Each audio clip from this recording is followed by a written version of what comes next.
Plenary lecture of the Congress. It's been a long week. So it's a great pleasure for me to introduce Professor Beverly Glover from the University of Cambridge.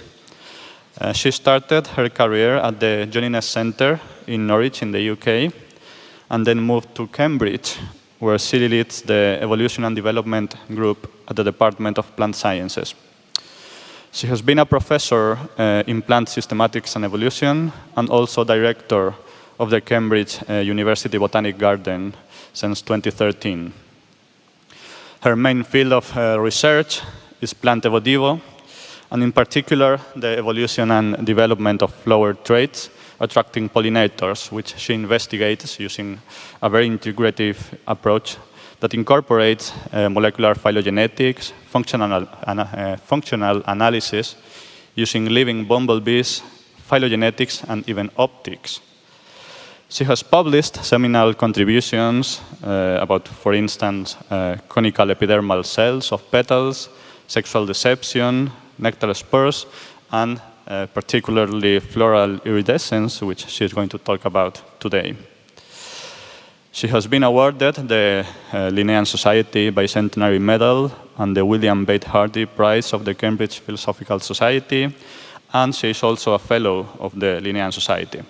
I could go on, but what I would like to highlight, having been a member of her lab for a few years, is the way she creates in her lab an excellent and supportive environment for young researchers that fosters both their scientific and personal growth. And I think that's very important. It was important for me, at least.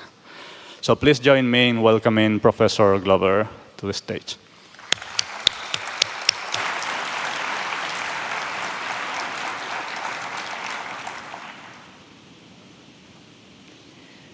Well, I'd like to begin by thanking the organizers for the invitation, the opportunity to talk to you this morning, you for being here, for sticking it out till the end of what's been an amazing but exhausting week, and Mario for that really kind and warm welcome.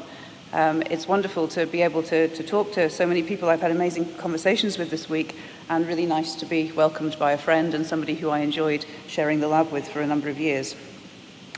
So I thought about doing something this morning synthetic, trying to bring the conference together, but in the end I decided that actually I would simply tell you a nice research story, hopefully an interesting one that has a beginning and a middle and an end, and some interesting data in it as well.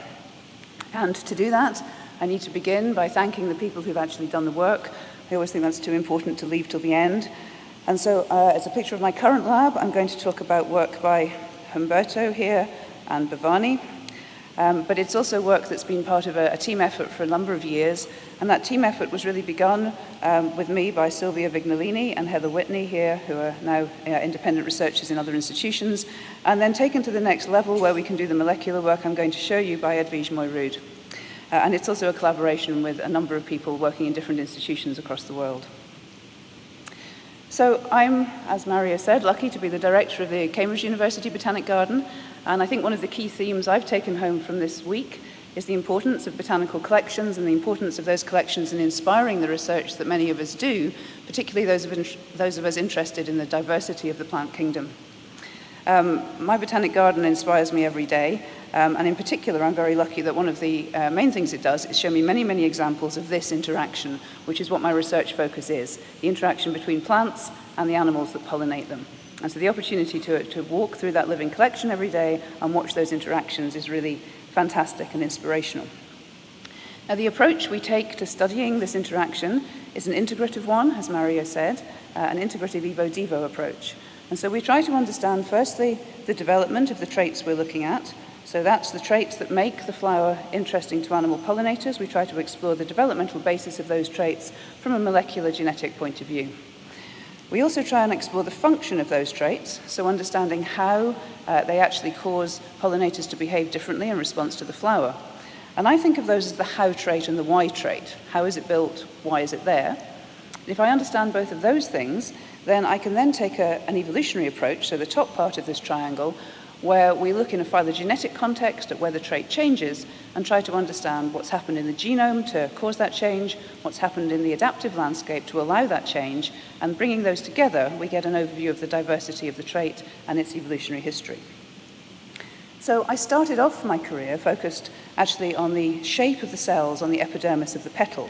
So here's a scanning electron micrograph image of a petal epidermis, and you can see that the key point about these epidermal cells is that they're cone-shaped or conical. They protrude out of the screen towards you. And that's not a morphology that you generally find on leaves, but it's a very common one on petals. And for my PhD, I was involved in the molecular work understanding the development of this trait, identifying the genes, the transcriptional regulators that specify cell identity and cause the cell outgrowth. But I always wanted to know what they were doing as well, why they were there. And we did a number of pieces of work over this over a number of years and showed that they enhance flower color, but they also enhance insect grip on the flower. So the flower color was easy to show. In fact, it couldn't be easier. We did this work in Antirrhinum majus, and I have a wild-type Antirrhinum as the top left figure here. So here, oops, it's hard to use this. Here you go. At the top left is the wild-type. It's hard to see the mutant, which looks quite similar, but I hope if you look at the bottom right of the petals, that's an unstable mutant here, where the transposon that's causing the mutation is jumping in and out of the genome. And the dark patches you can see are wild-type tissue, where the cells are conical. You can see them in the SEM at the bottom. And the paler tissue is where the cells are flat, where the transposon is inserted in the gene. And those are the flat cells that you can see in the lower picture as well. So there's a direct correlation between the shape of the cell and the color that the petal appears. And so these cells work by focusing light into the vacuole, which is where the pigment is in these flowers, and causing increased absorption of that light and therefore the enhanced color effect. But actually it turned out that that wasn't really what mattered to the pollinating insects. We did a lot of work that shows that although bees could see that color difference, they weren't really bothered. And actually, those conical cells instead were working to provide grip to the insect as they landed on the flower. So if you look at the bee, in the image on the right, you can see the claws, and those claws are gripped into the front of the Antirrhinum flower as she forages.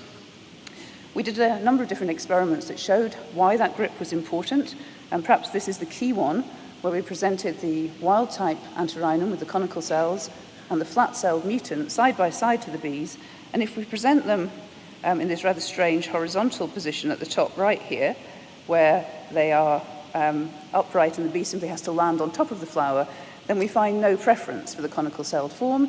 The bees choose both flower types equally.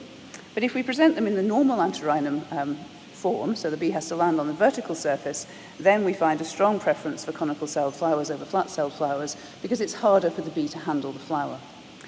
And that work on grip and handling led to a number of other projects in the lab, including one which Jonathan Patrick presented in the nectar session yesterday afternoon, where we were thinking about how bees make trade-offs in their foraging decisions between the difficulty of handling the flower. The one on the left here has a replica of a conical-celled surface. The one on the right has a replica of a flat-celled surface, and you see how much harder it is for the bee to handle. And that handling difficulty then feeds into energetic trade-offs that affect how bees choose between different concentrations of nectar. So it was a fantastic area to work on. And we found conical cells really exciting to think about from all of these different points of view. And so one of the things that I wanted to know and spent some time exploring was whether you have flowers that have surface patterns of those cell shapes.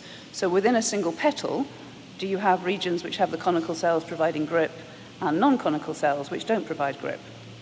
And in exploring, again, in the Botanic Garden in Cambridge, we have a collection of 8,000 species. In exploring that collection, looking for petals that had patterns of surface texture, we encountered this flower here. So this is Hibiscus trionum. It's a naturalized weed across most of the world now, originally native to Africa. And this flower has a pattern of epidermal cell shape. So the white region has conical petal cells that provide grip, and the pigmented region at the base doesn't. But the pigmented region at the base was also doing something else that I had never noticed in a flower before I looked at this one, and which I couldn't explain. And that is that it's producing angle-dependent color. So I hope as you look at the flower, you can see that the lower two petals have what appears to be a blue sheen over the pigmented region at the base of the petals, and the upper three petals don't. That's not because this is a zygomorphic flower and those petals are different, they're not. It's because it's an angle-dependent color, and you can only see the blue when you look at the flower from certain angles. So if we shift the flower on the screen, you would see the blue shifting to the other petals. So that kind of angle-dependent color can't be produced by a normal chemical pigment. it can only be produced by a structural effect. And this was the first time I had thought about structural colour in flowers. That's really what I'm going to talk to you about for the rest of this morning.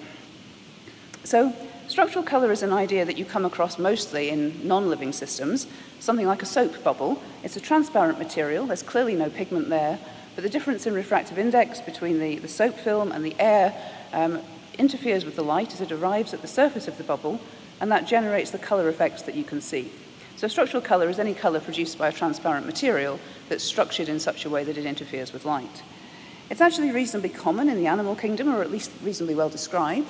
So there are lots of famous examples of butterflies, beetles, fish, birds, and most famously the morpho butterfly here at the bottom, which has no blue pigmentation at all and produces that blue colour entirely through a structural effect, a multi-layer sculpting of the chitin surface of the wing scales that causes reflection of blue light in a very intense way.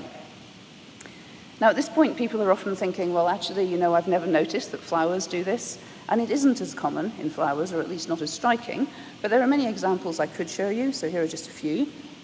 This is a tulip variety called Queen of the Night. It's a commercial cultivar. It's been bred to enhance the colour of the depth of colour of the anthocyanin pigment, but I think you can see on top of that there's an iridescent blue, yellow, green sheen, which is coming from a surface structure that's producing structural colour as well. Here's a daisy doing a similar thing to the hibiscus I showed you with an angle-dependent blue at the base of the ray florets. But many of the flowers that I record as structurally coloured or iridescent aren't necessarily obviously so to the human eye. So here's a great example. This is Grelum, a South African species, which to my eye looks intensely metallically yellow, but I don't see any angle-dependent colour. But of course, my eye is not the target receiver of the signals that flowers send. And the human eye, of course, absorbs and perceives different wavelengths to the insect eye, but the human brain also processes colour in a different way to the cognitive system of an insect. And to the human eye, the yellow here is amplified and becomes the dominant colour. That doesn't mean necessarily it is to the insect eye. So I can show you that this flower is iridescent by taking away the yellow pigmentation and just moving the epidermis here on a glass microscope slide. And as I change the angle of it, you can see it reflects yellow, blue, going back again to yellow and red. It reflects different colour lights at different angles, and that's iridescence. So sometimes we can see it, sometimes we can't. We can measure it, though, and that's really important because if we're going to try and describe it and understand it, we need to have a quantitative and objective way of recording it. And so the approach we use to recording our iridescence is called optical goniometry. It's very simple, it sounds complicated. I'm showing you two different ways of recording iridescence. So starting with the graph on the left, which is what I think of as the biologist's way of looking at it, we have wavelength along the x-axis, so wavelength of light reflected, and the amount of it on the y-axis, the proportion of it. And so if you look at the purple curve, for instance, that is a flower that appears to have its peak reflection in the blue UV part of the spectrum. You'd expect it to look blue. If you look at the yellow curve, that's a flower that has its peak reflection in the yellow part of the spectrum. You'd expect it to look yellow. But actually, these are both curves. They're all curves taken from the same surface. All we've done is vary the angle with which we're collecting the light that's coming off the petal. And this is the tulip that I showed you earlier. Now, on the right is actually how the physicists who I work with to do this kind of analysis prefer to present these data. So again, we have wavelength along the x-axis. We actually have angle this time on the y-axis, and it's a heat map because they record not just half a dozen angles, but the whole spectrum every half a degree. And the hallmark of an iridescent flower is that diagonal line. So if the flower were simply blue, you would have a vertical line at the 400 nanometer wavelength because at every angle the flower would reflect blue light. The fact that it changes wavelength with angle gives you the diagonal line. I should also say that this is not how an iridescent flower looks when we measure it, because that's perfect iridescence. That's actually how a CD looks if you measure its iridescent. So it produces a perfectly iridescent structure. Flower looks rather more like this. It's messier, the iridescence is much less intense, and we have scattering of light at other wavelengths as well. So what's producing this iridescent effect? How do you produce this diffraction of light? Well, the flower is actually doing it using what's called a diffraction grating. So I'm showing you here on the left a tulip, and on the right, that CD that I just showed you the goniometer measurements of. And if you look at the CD on a scanning electron microscope, you can see the data grooves. So the data grooves are here. That's where your data is stored when you record onto a CD. And they're spaced, if you look at the scale bar, about a micron apart. That's about the same spacing as the frequency of a wavelength of light. As a result, when white light arrives at the surface of a CD, it experiences constructive interference and destructive interference for different wavelengths at different angles.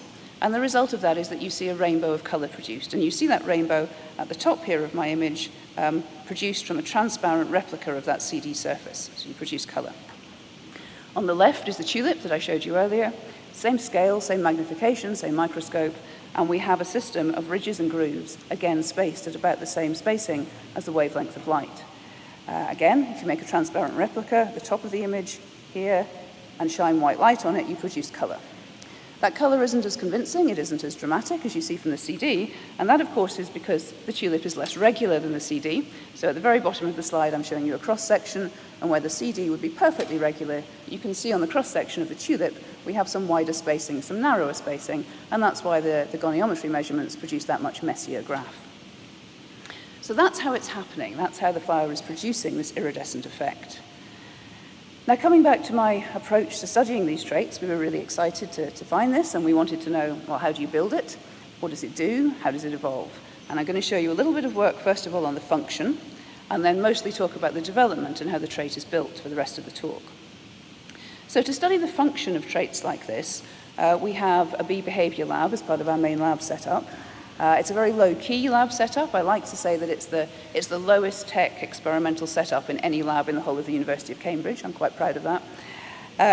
Essentially, it's a wooden box, or a series of wooden boxes with perspex lids, and they're connected by a gateable tube, here's the tube here, to a colony of bumblebees. This is Bombus terrestris, which we buy from commercial suppliers who provide it to tomato and strawberry farmers. The queen and the larvae stay in the box. The workers go through the tube into the flight arena, and they forage. And while they're out foraging for food, we can train them and use them in experiments. So when they come to us, they're flower naive. They've never met a flower. We train them using artificial flowers, some sort of plastic structure with a cup on top with 20 to 30% sucrose solution in it. They feed from that sucrose solution and take it back to the colony. And while they're out foraging, we can mark individual bees so that we can follow the behavior of individuals. We do that either with paint, so I hope you can see here there's a red spot on this bee and a blue spot on this bee here, or we can do it with stickers as well. So it means that we can get very robust data for statistical analysis. We can, for instance, ask what the first 100 choices that 20 independent bees make and record that data very precisely. So I'm going to show you 2 experiments we did to explore whether, in this lab setup, floral iridescence might influence pollinator foraging behavior. The first is a foraging efficiency experiment. So the idea here is to test how long it takes the bee to find a flower. And the setup is that we have 3 identical flowers, and when I say flowers here, I'm talking about artificial structures. So something like this, let's say we take a blue plastic disc with a cup of sugar on it, and we place 3 of them at an equilateral triangle equally spaced in the flight arena. And then we simply time how long it takes a bee from leaving the first flower to landing on the second, from leaving the second flower to landing on the third. If I do that enough times for one bee, I can tell you how quickly that bee finds blue flowers. If I do it for enough bees, I can tell you how quickly bees find blue flowers. And then if I repeat the whole experiment but add a diffraction grating to the surface of that disc, I can tell you whether the diffraction grating makes it faster, slower, or has no effect. So that's the experimental design. Here's a little bit of the data then, and actually this was done with red flowers, not blue. So the first bar is the first flight, from flower 1 to flower 2. The second bar is the second flight, flower 2 to flower 3. On a non-iridescent system then, in this setup, it took bees 4 to 5 seconds to find a flower. And if we add a diffraction grating to the surface, you can see that we bring that down to 3 seconds. So iridescence improves foraging efficiency. It makes it easier and faster for the bee in this setup to find a flower. And I think that's a fairly obvious and intuitive result, actually. If I dropped a green button on the green carpet I'm standing on, and I was looking for it, if it also had a diffraction grating on the surface, as I moved my head to search for it, my optical system would be triggered by the different wavelengths of light reflected by that diffraction grating, and I would see the thing more quickly than if it was just plain green. So we imagine that's what's going on here. Now, of course, this was done initially with a replica of a CD, that perfect iridescence I showed you earlier. So the next question is, well, what happens if we do it with a replica of a flower, which I've already shown you is much less regular and much messier? The answer is that it's just as good. It might even be better. It depends how you do the statistics, but it certainly leads to a significant increase in foraging efficiency compared to not having a diffraction grating on the surface. So that was great news. It looks like this might actually be a trait that had a real effect on how flowers are visible, salient to bees. Here's a second experiment, though, that we wanted to explore, a worry about iridescence. So when a bee's foraging, she tends to form a search image. You don't see a bee going from yellow flower to blue flower to red flower. You see a bee in a single foraging bout going to flowers that all look the same. And it's because she forms a search image of a rewarding flower and sticks with it.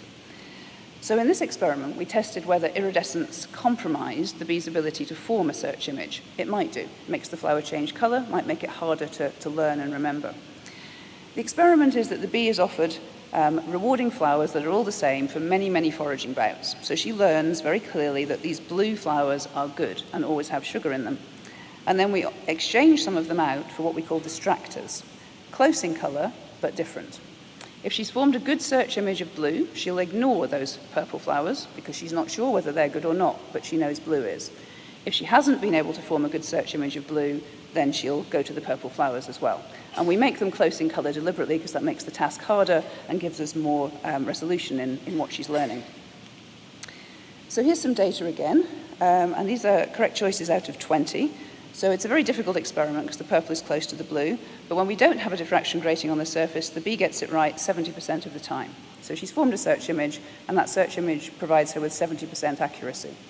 If we add a diffraction grating, again from a CD, a perfect one, to the surface of the flower, that drops to 50-50. She's no longer formed a search image that she can reliably use.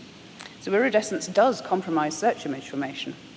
But the really nice experiment is when we repeated this not with the perfect diffraction grating from a CD, but with the irregular diffuse one from a flower. And in this case, as you see, floral iridescence does not compromise search image formation at all. The bee learns the search image just as well as if there's no iridescence there at all. So putting those two experiments together, all in our lab setting, of course, all in an artificial setup, floral iridescence appears to be as good as perfect iridescence at increasing salience and therefore foraging efficiency, and as good as no iridescence at allowing you to form a clear search image. It looks like it's a pretty useful trait for flowers to use to signal to bees.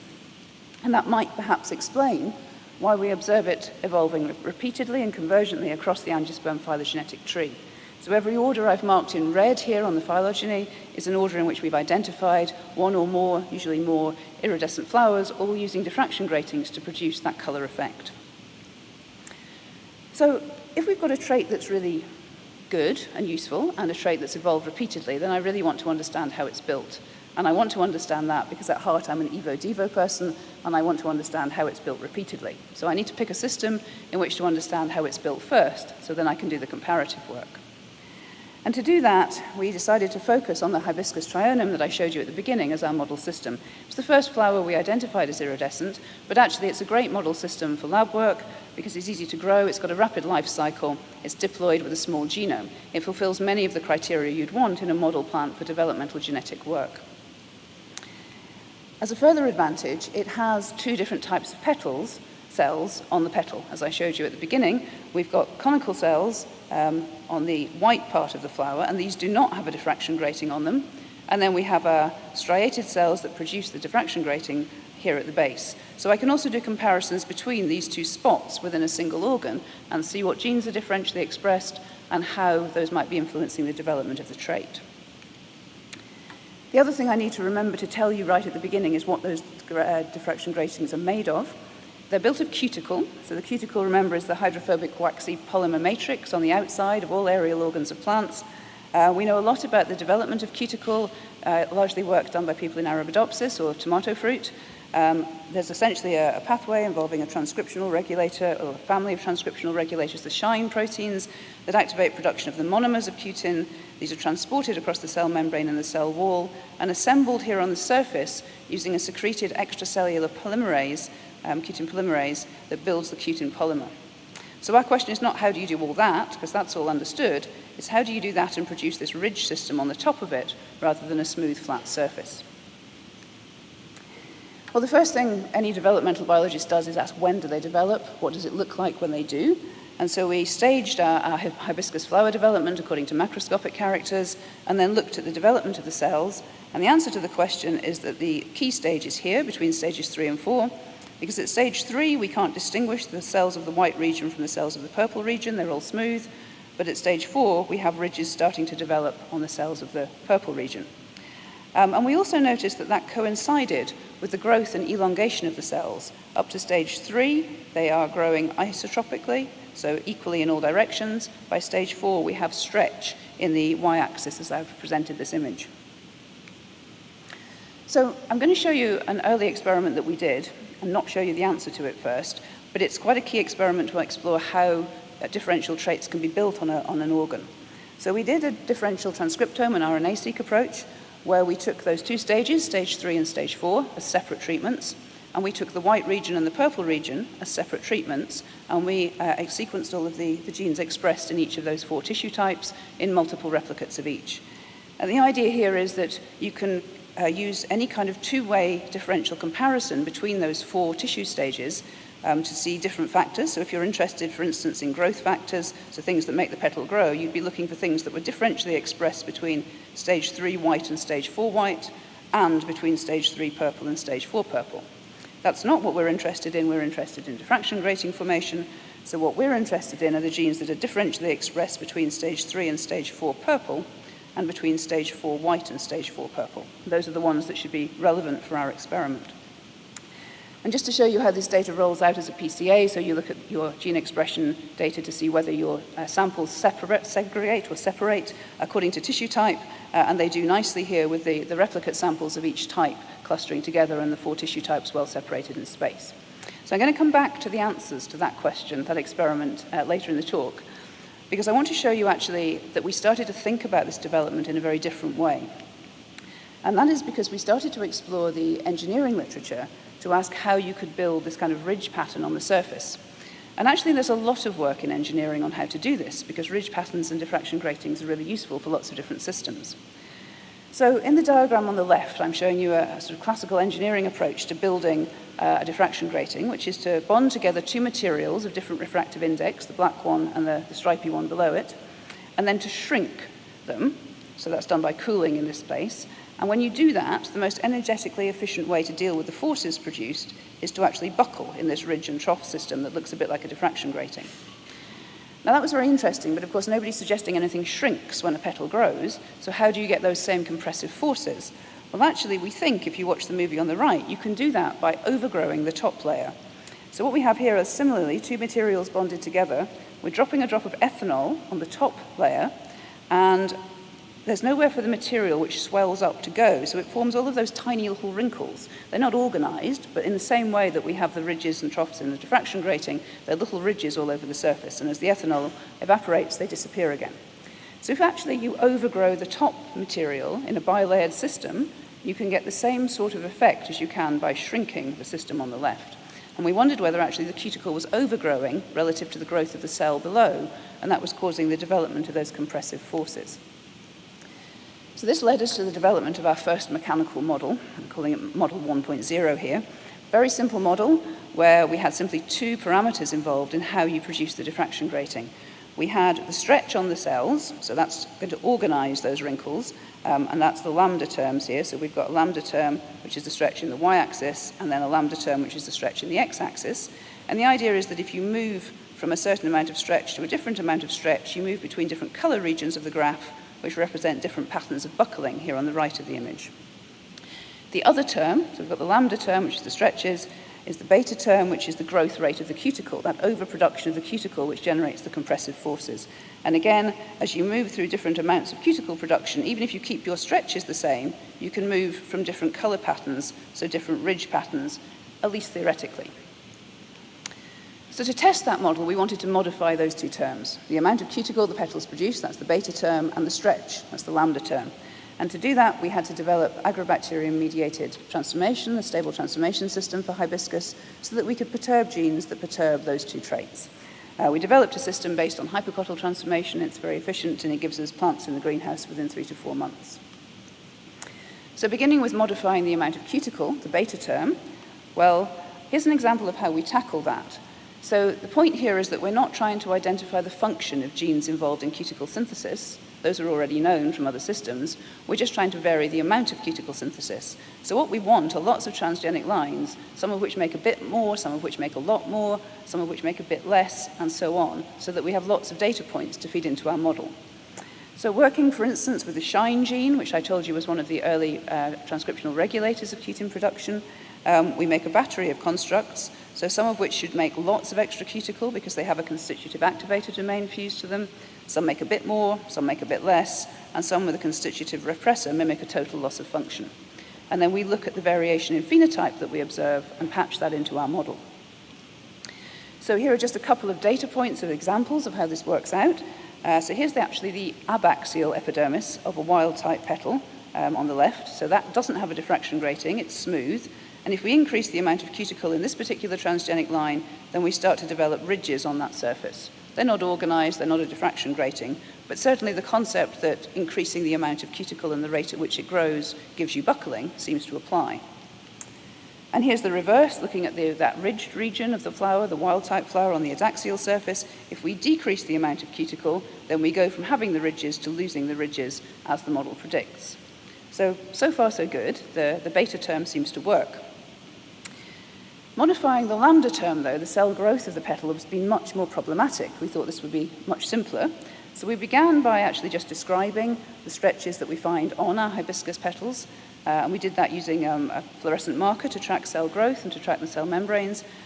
We calculate the stretches, the lambda term, simply by measuring the x and y axis before and after the expansion of the cells at the point where they go into cell expansion.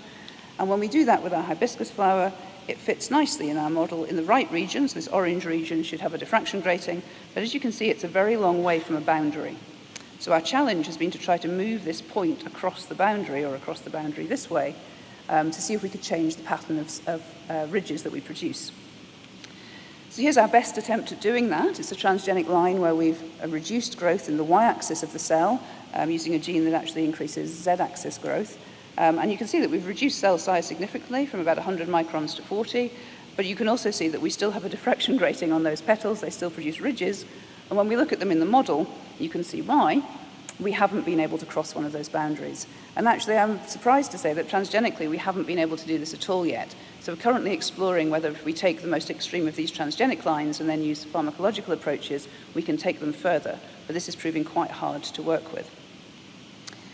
While we were doing this, though, we were looking at a lot of petals, we started to wonder whether actually our model might be too simple. Most models are, but ours was particularly simple, having only 2 parameters in it.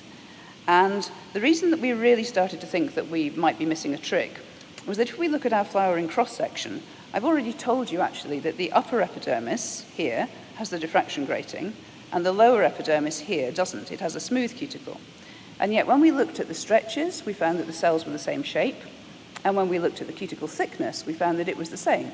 So actually our beta and lambda terms are the same on the abaxial and the adaxial epidermis, and yet only one of them forms a diffraction grating. Kind of a clue that we're missing something in our model.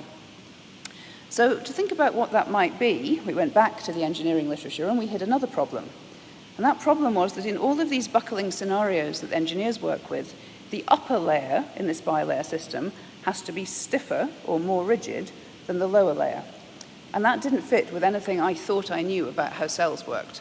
Our upper layer is the cuticle, that nice waxy hydrophobic polymer. Our lower layer is the cell wall. Surely cellulose is much more rigid than anything waxy that's on top of it. So we needed to develop tools and techniques to try and actually explore these ideas and understand what was going on with the rigidity of the system. And to do that, we needed to develop a new way of using atomic force microscopy, AFM, which is a way of measuring the stiffness of a material. So AFM just simply works by applying a laser beam to a tissue and then indenting it, and the extent to which the laser beam is deflected tells you something about the stiffness of the material at the point that you indent it.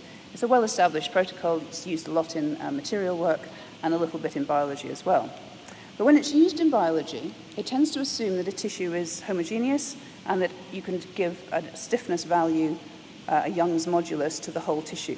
Whereas what we needed to do was separately find a stiffness value for the cuticle, so this very thin layer on the top here, and for the extracellular matrix, the cell wall below it. And so that's involved a lot of work over a lot of years, particularly by Chiara Airoldi in the lab, trying to develop tools that allows us to separate out the cuticle and the cell wall and measure their stiffness separately. To cut a long story short, the answer is that I was wrong, the engineering literature was right, and the cuticle is stiffer than the cell wall. But interestingly, prior to diffraction grating formation, it's only a little bit stiffer than the cell wall, and that difference may not quite be enough to allow buckling. As the materials grow, the cuticle actually gets less stiff, but the cell wall gets much, much, much less stiff, and the ratio between them increases as the cell grows. And thinking about it now, that's actually quite obvious. It's because as the cell grows, the cell wall has to loosen, expansins will be expressed and will loosen the bonds between the cellulose and hemicellulose molecules, and that allows the cell to grow, and that cell growth has to be caused or has to be enabled by softening of the cell wall. So it's that softening of the cell wall as the cell grows that allows the diffraction grating to form. So that being the case, we wanted to know, well, okay, if it's about the stiffness of the cuticle and the cell wall, can we compare our top surface, our adaxial surface, and our abaxial surface below? Is there a difference, and do they behave differently?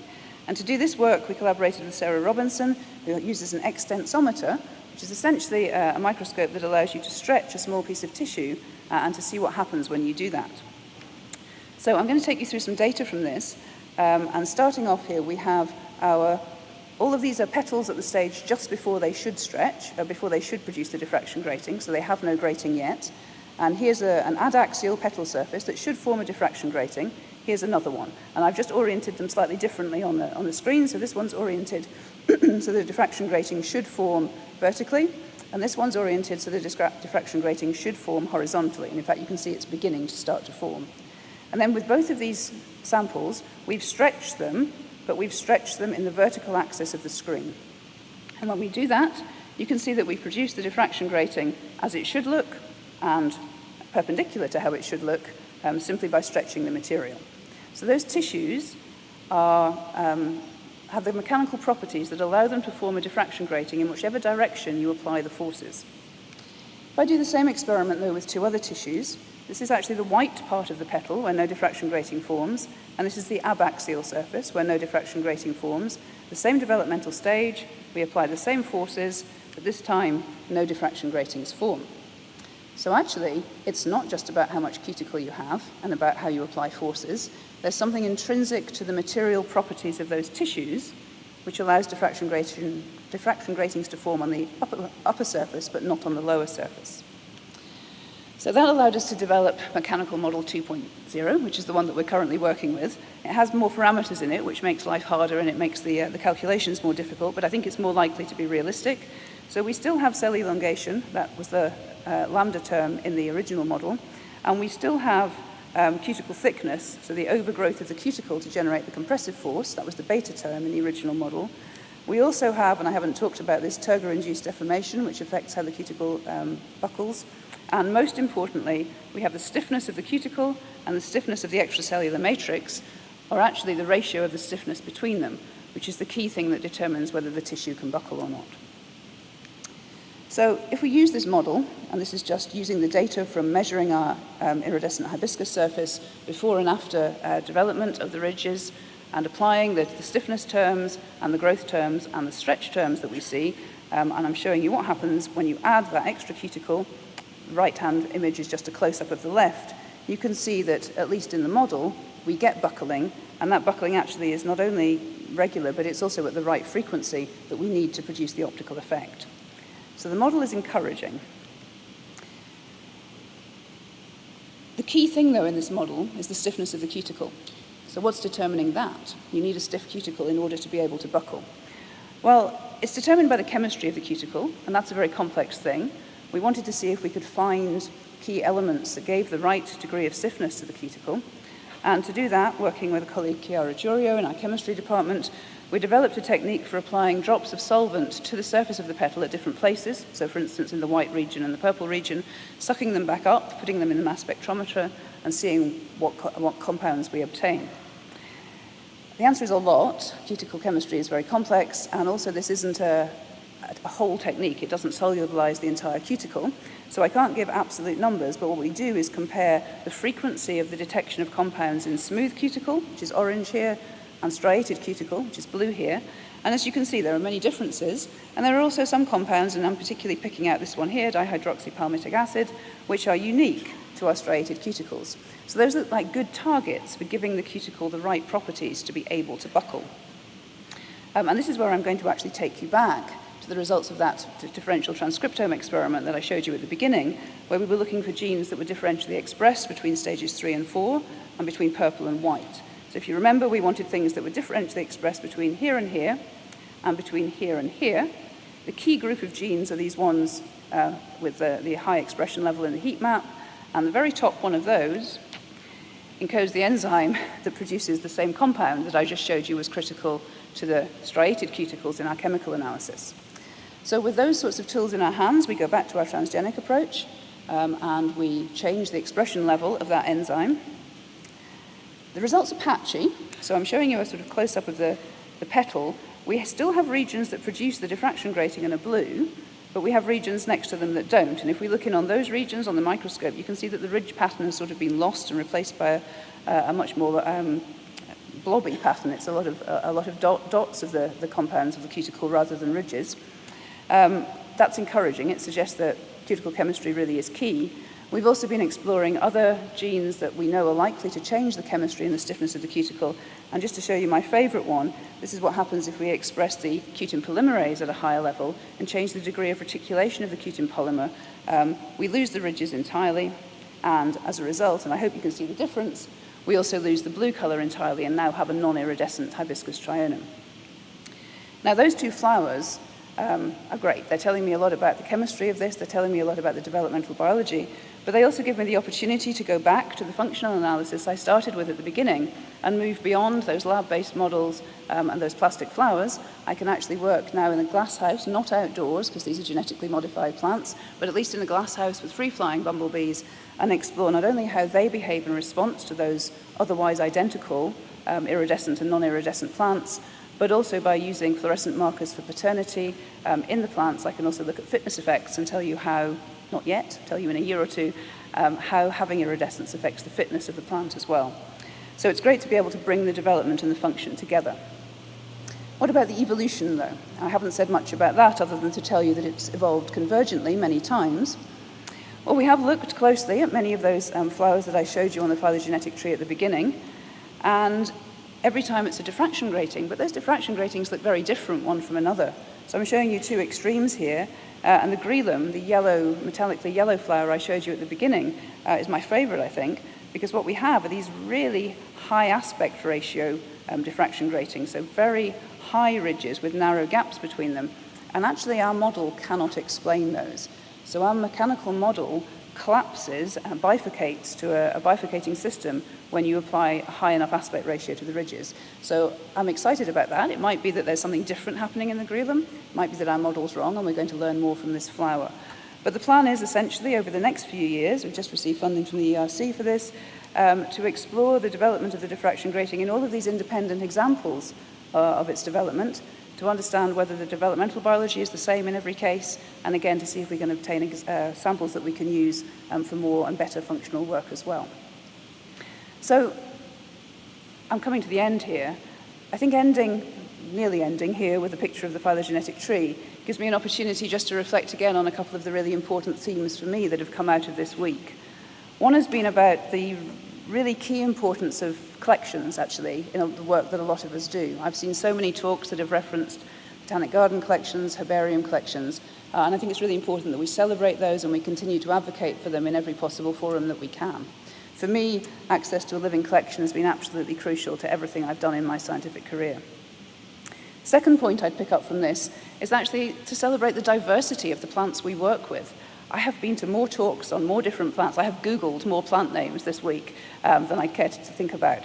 And it's fantastic that despite the fact that botany remains a relatively small field compared to our zoological colleagues, we're working on this great diversity of plant systems. I think we should be proud of that, and I think we should continue to celebrate it. It leads to some really exciting talks and some really fantastic conversations. And thirdly, I guess I would end by saying that, referencing Sandy's talk at the beginning of the week, It's also really important that we reflect the societal importance of the work that we're doing.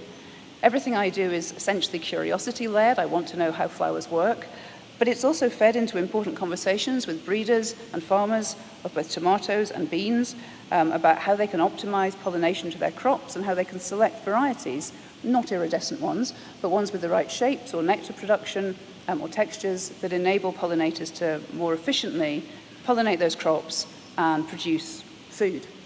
It's obviously a pressing concern for humanity. It's, again, something that we should all be really proud of the fact that our work feeds into. However distant it seems, we're all contributing to that great cause, and I think we should be celebrating that too. So I will end by thanking the organisers for a truly fantastic week. I've had a wonderful time. I hope you have had too. And saying I look forward to continuing many of these conversations 6 years' time in beautiful Cape Town. Thank you for listening this morning.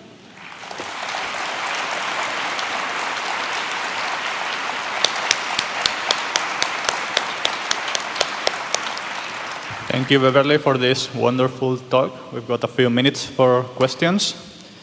There's one there.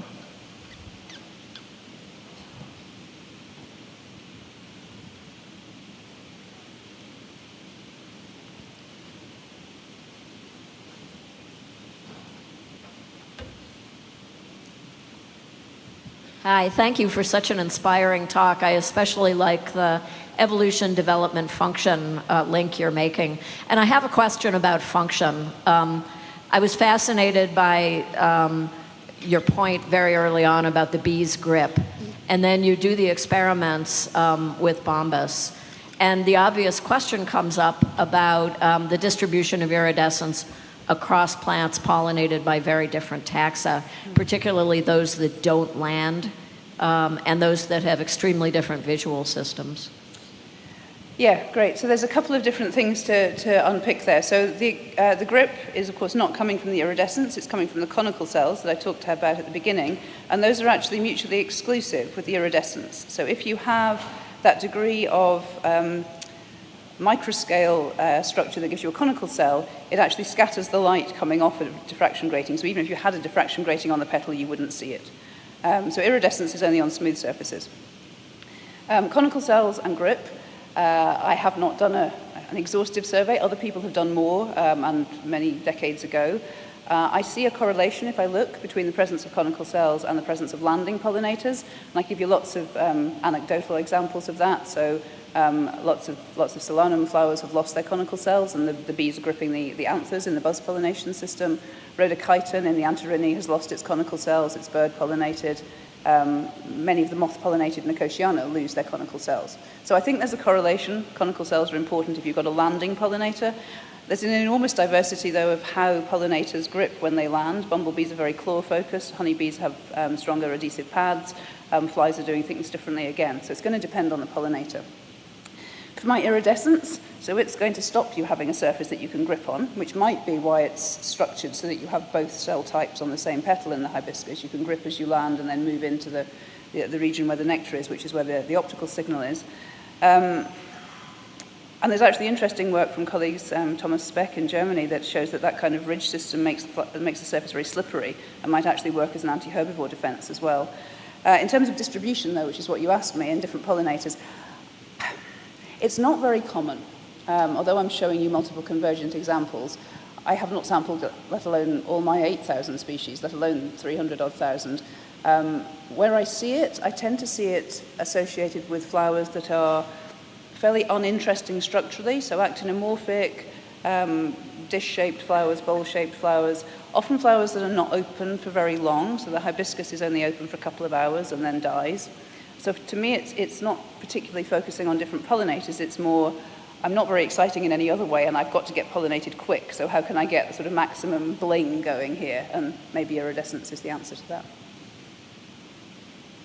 This is more about how you search for flowers that have the iridescence. Do they need to be alive when you're looking for it, or can you use herbarium specimens and maybe utilize AI and start searching all the images online of, like all the JSTOR images of plants that we have, to maybe find all the different plants that make iridescence? Yeah, that's a great question. So I'm not seeing it in herbarium specimens, and I think that's because you lose the optical effect if you lose the regularity of the system, and although it's just the surface, if the cells below collapse and start to shrivel and shrink and move, then you're going to lose the regularity across the bigger scale that allows you to see it. In the searching we've done, we've cheated a bit, so we know that you need flat cells for it to work. So I've been focusing on orders and families where we know that petal cells are predominantly flat rather than conical. So that's sort of clear. Lots of the monocots, for instance, have elongated flat petal cells rather than the conical ones. There's also often a correlation with a high UV reflection. So we're using databases where people have recorded those things to pick out samples that are worth going to have a look at. But yeah, any ideas to try and make it easier to find more would be good. So I have the microphone. Well, yeah. Hi. Hi. So I do like the model. It is really very nice. But there is one assumption that you make, which I don't know how it's biologically fulfilled. It means that when you have the excess of cuticle, it is in fact the cuticular layer is increasing in plane, but not in thickness. Do you have any explanation from biological perspective how this would happen? So it does increase in thickness as well. So we actually use increase in thickness as a proxy for increase in total cuticle. But yes, so your question is, why does it just not go up? Why does it get constrained sideways as well? I guess I think of it, and this might just be totally wrong, but I think of it as sort of spreading like syrup on top of a pancake when it's first produced, because it's this quite fluid material, and the polymerization doesn't happen till it's out there. So I'm wondering whether you have a sort of fluid phase where it spreads before it sort of hardens and solidifies, and during that it tries to expand beyond the boundaries of the cell. We see really interesting, if you look very closely at the development of the ridges, they form first at the edges of the cells, as if that's where the highest pressure is, which sort of fits with the idea, and then sort of percolate inwards towards the center. But yeah, it's a great question. Okay, a quick one. Yes, thank you. So I'm always fascinated by the multiple functions the cuticle has to have. And I'm wondering if we have something like this iridescence, are there any constraints or any implications for other functions such as scent emission or transpiration barrier properties, or even opportunities by this kind of pattern? Yeah, that's really possible. And just thinking about the biotic, as I said before, there's work in leaf material that shows that this kind of ridging system makes the structure more slippery. So it's already a trade-off between how the animal might be interacting with the thing. It could certainly affect scent production. If it's going to require specific chemistry, then the scent of the cuticle itself and also what volatiles can come through it are likely to be affected. We haven't analysed that at all yet. In terms of transpiration, I'd be a bit surprised, and these tend to be focused in the sort of central bullseye of the flower, where I'm not sure how relevant it is, particularly for a flower that's only open for a couple of hours, but it's also possible, and we haven't checked. Thanks. Okay, we don't have time for any more questions, but please do not hesitate to approach Beverly during the coffee break for any other questions you have. So please join me in thanking Beverly again for this great talk. And please stay in the room for a minute for some announcement.